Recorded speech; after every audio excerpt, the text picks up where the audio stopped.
Du temps. Le meilleur exemple ces dernières années, c'est l'affaire de la grue de Toul. Vous vous rappelez peut-être l'histoire à Toul dans l'Est.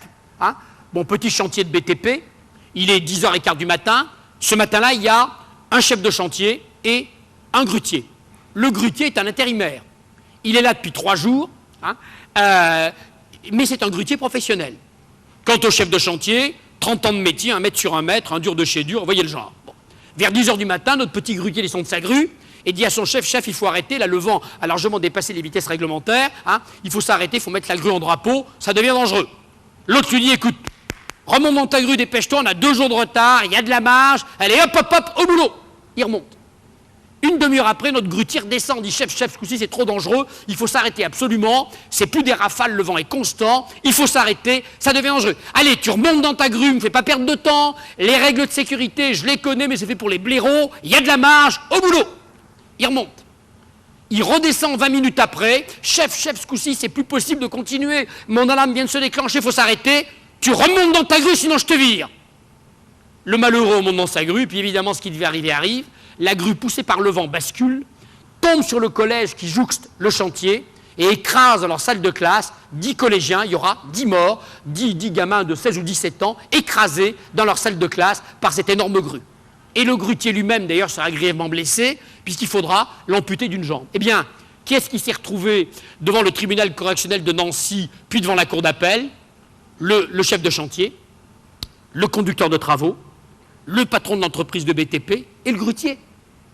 Car le procureur a dit au grutier, monsieur le grutier, certes, tu étais un salarié intérimaire, précaire et tout, mais tu étais un grutier professionnel. Et le vent et le grutier, c'est 2 choses absolument indissociables. Tu connais les règles de sécurité en métier, tu avais un anémomètre, tu avais une alarme, tu n'aurais jamais dû remonter dans la grue. Certes, tu as été mis en demeure de remonter, menacé d'un licenciement, mais tu avais ton droit de retrait, tu ne l'as pas exercé, ta négligence à toi aussi, qui était un professionnel du grutage, a participé à la catastrophe.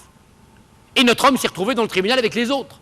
Alors évidemment, en première instance, les avocats du grutier ont fait feu de tout bois en disant « mais ça va pas les juges ». Ça n'a pas la tête, mettez-vous à la place de ce malheureux, intérimaire, à l'époque le BTP était subsinistré, il n'avait pas travaillé depuis des mois, il avait une mission, il espérait un CDI, il a une femme, des enfants menacés d'un licenciement, on aurait bien voulu vous y voir, vous les juges, vous y seriez remontés en courant dans la grue, alors foutez-lui la paix, en plus il a eu son compte, il est amputé d'une jambe, lâchez-le et intéressez-vous, vrai coupable.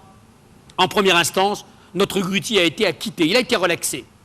Le procureur a fait appel, et devant la cour d'appel de Nancy, notre grutier a été condamné pour homicide involontaire.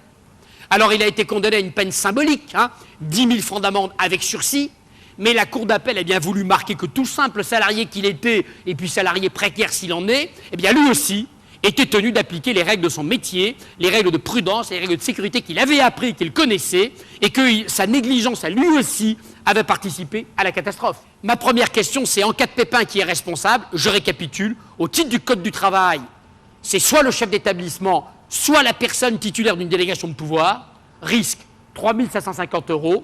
Au titre du Code pénal, je simplifie et je vais vite, tous ceux dont les imprudences, les négligences vont être considérés comme expliquant la catastrophe. Et là, on peut avoir 10, 15, 20, 30 personnes devant le tribunal de l'entreprise ou hors l'entreprise, les conseillers, les gens de l'entreprise, quel que soit le grade, quelle que soit la fonction, quelles que soient les responsabilités, tous ceux qui n'auront pas fait leur boulot.